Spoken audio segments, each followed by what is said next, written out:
ఈరోజు మనం చెప్పుకునే నవల ఇంటింటి కథ ఎపిసోడ్ 10. ఏమిటే ఆఫీసుకెళ్లడానికి అంత ముస్తాబు? ఆ గంటల కొద్దీ అద్దం ముందు కూర్చుని ఏమిటా సోకులు అంటూ కాంతమ్మ విసుక్కుంది. అసలే వసంత ఎప్పుడూ ఇంటిపని ముట్టదు. ఇదివరకైతే విసుక్కుంటూ కసురుకుంటూ ఏవో చిన్న చిన్న పనులున్నా చేసేది కాని ఉద్యోగంలో చేరిన దగ్గరనించి ఇటు పుల్లతీసి అటు పెట్టడం మానేసింది.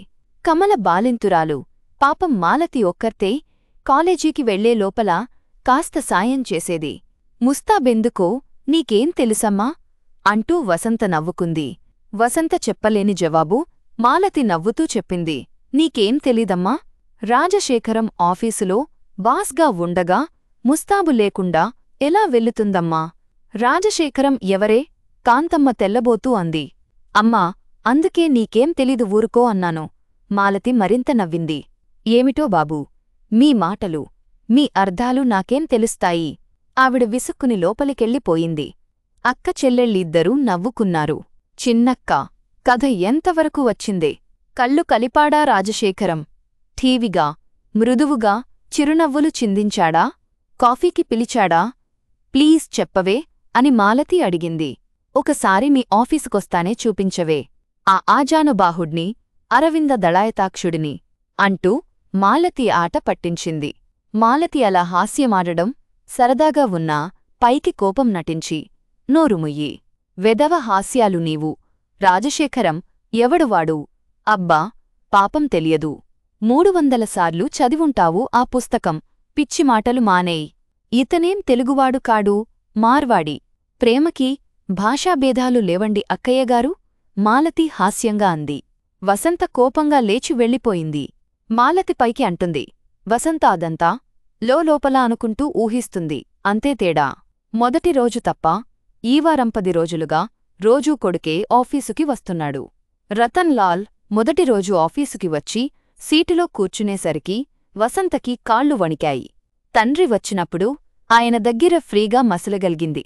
కాని రతన్ లాల్ని చూడగానే ఏదో బిడియం, సిగ్గు కల్గాయి. Miss Vasantha, I hope you like the job. ఎలా ఉంది పని?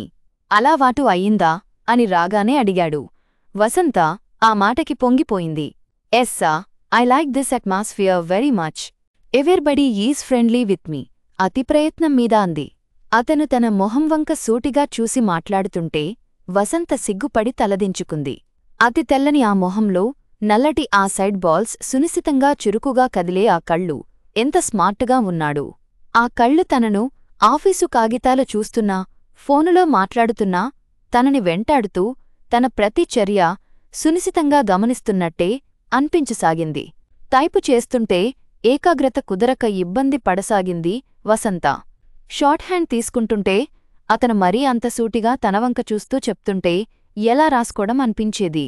అతను ఆఫీసులోకి రాగానే వసంత లేచి గుడ్ మార్నింగ్ చెప్పే లోపలే గుడ్ మార్నింగ్ మిస్ వసంత అనేవాడు. తన కింద పనిచేసే అతి మామూలు స్టెనోకి అంత ప్రాముఖ్యత ఇస్తూ అతనంత మర్యాదగా మాట్లాడుతుంటే అది తనకి చూపిస్తున్న ప్రత్యేకత అనుకుని పొంగిపోయింది. అతనెంత మంచి బట్టలు వేస్తాడు. అతని తెల్లటి తెలుపుకి ఏ రంగు వేసినా అందంగా ఉండేవాడు. ముఖ్యంగా చాకలేట్ కలర్ ప్యాంటు, లేత గులాబీ రంగు షర్టులో అబ్బ ఏం పర్సనాలిటీ అనిపించేది. తన అదృష్టం కొద్దీ ఈ ఆఫీసులో పని దొరికింది. లేకపోతే ఏ ముసలి చెమట కంపు ఆఫీసరో దొరికితే చచ్చేదాని. అబ్బా, కొందరు ఆఫీసరు హోదాలో ఉన్నా చెమట కంపు, టెర్లిన్ బట్టలు, చిరిగిపోయిన అకుచెప్పులు చూస్తే గుమాస్తాల కంటే నికృష్టంగా ఉంటారు.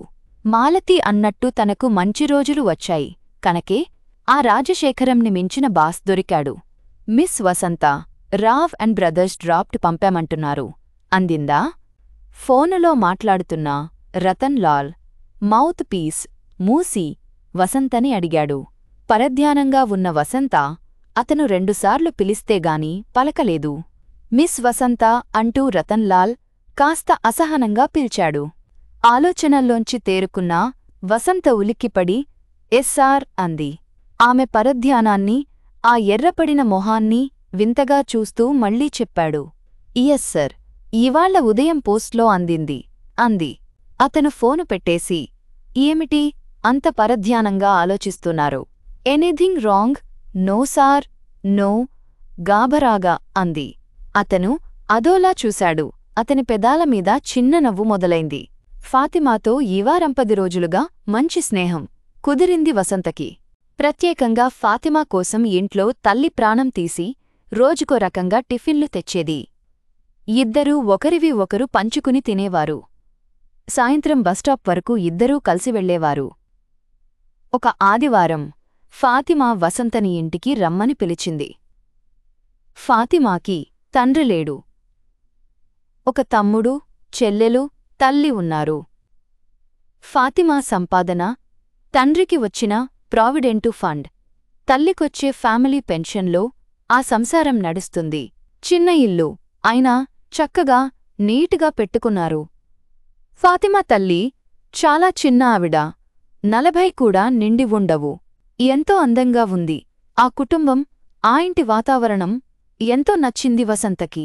ఫాతిమా ద్వారా రతన్ లాల్ కింకా పెళ్లి కాలేదని, రతన్ లాల్ ఎంకామ్ చదివి బిజినెస్ మేనేజ్మెంట్ కోర్సు కూడా పాసయ్యాడని విన్నాక వసంతకి గౌరవం కూడా పెరిగింది. సాధారణంగా మార్వాడిలలో చదువులలో కంటే బిజినెస్లో రాణిస్తారని, అట్టే చదువుకోకుండా తండ్రి తాలూకు బిజినెస్ అందిపుచ్చుకుంటారని తెలుసు. బాగా చదువుకున్నాడు కనకే మేనర్స్ అవి బాగా తెలుసని అనుకుంది. వసంత, నీవెంత లక్కో తెలుసా? ఎందుకు? అంది వసంత ఆశ్చర్యంగా. పోవోయ్, తెలియనట్టు నటించకు. నేను చూడ్డం లేదనుకోకు. ఏం చూస్తున్నావు? తడబడుతూ అడిగింది వసంత. నీ బుగ్గల్లో గులాబీలు. బాస్ని చూడగానే చిలిపిగా అంది. ఏం మాట్లాడుతున్నావు? సిగ్గుపడుతూ అంది. ఫాతిమా చనువుగా చెయ్యి నొక్కి, ఇంకా నేనేమననులే, క్యారీవన్ అంది నవ్వుతూ. నీకెందుకు జలసి? నీవు ట్రై చేసుకో అంది వసంత సిగ్గుపడటం, ఉడుక్కోవటం మానేసి ఫాతిమాని ఆటపట్టిస్తూ అంది. ట్రై చేద్దును కాని ముస్లిం అయిపోయాను. ఎంతైనా మీ హిందువులు మమ్మల్ని వేరుగా చూస్తారు. మతం, జాతి అన్నీ వేరైపోయాయి. అతను నన్ను లైక్ చేసినా పెళ్లాడడు. లేకపోతే గాలం వేద్దును ఫాతిమా హాస్యంగా అంది. ఆ ఉద్యోగంలో చేరాక వసంతకి ఇంట్లో కూర్చున్నప్పటి సజ్జు వదిలి చాలా చలాకీగా, స్మార్టుగా ఉంటుంది. నలుగురితో కలిసిమెలిసి తిరుగుతూ మాట్లాడుకుంటే 10-15 రోజుల్లోనే ఎన్నో ప్రపంచిక విషయాలు నేర్చుకుంది. ఫాతిమా నుంచి చీర అందంగా కుచ్చిళ్ళని, బిగుతుగా ఓ పక్కకి ఎలా కట్టుకోవాలో కనుబొమ్మలు ట్రిక్ చేసుకోవడం, కనురెప్పలపై క్రీం రాసుకుంటే ఫేస్లో ఎంత మార్పు ఉంటుందో, ఏ షేడ్ లిప్స్టిక్ ఎప్పుడు వేసుకోవాలో వగైరా మేకప్ టిప్స్ నేర్చుకుంది. తల్లి ప్రాణాలు తీసి అప్పుడప్పుడు కొనుక్కున్న లిప్స్టిక్లు, ఐబ్రో పెన్సిల్సు ఇదివరకు వాడనవన్నీ ఒక్కొక్కటి వాడుకలో పెట్టింది. అందం దేవుడిచ్చిన వరమైతే ఉన్న అందాన్ని ఇనుమడించుకుంటూ తీర్చిదిద్దుకోవడమూ ఒక కళే అనిపించింది. ఇంట్లో అందరి చీరలు బతిమాలి రోజుకొకటి కట్టుకు వెళ్లేది. చక్కటి చీర కట్టుకుని, జుట్టు రబ్బర్ బ్యాండ్తో కట్టుకుని మేకప్ చేసుకుని, హ్యాండ్ బ్యాగు భుజాన తగిలించుకుని వెళ్లే వసంతని చూసి ఇంట్లో అంతా ఇంతలో ఎంత మార్పు వచ్చింది వసంతలో అని ఆశ్చర్యంగా, వింతగా చూసేవాళ్లు. మన వసంతేనటే అని కాంతమ్మ పైకి ఆశ్చర్యపోయేది. అవునమ్మా, దాన్ని చూస్తుంటే దానికున్న ధైర్యం, తెగువలో 10వ వంతన్నా నాకు ఉంటే బాగుండుననిపిస్తుంది కమలా అంది. అమ్మా, చిన్నక్క మీ చేయి దాటిపోయింది. చూసుకో, ఈ ఇల్లు బోర్ అంటుంది. మనం అందరూ డర్టీ అంటుంది. నీవు తెచ్చే గుమస్తా సంబంధాలు ఛీ అంటుంది. రాజుని చూసిన కళ్ళైపోయాయి దానివి. మాలతి హాస్యంగా అన్నా ఆ మాటల్లో నిజం అందరికి తట్టింది.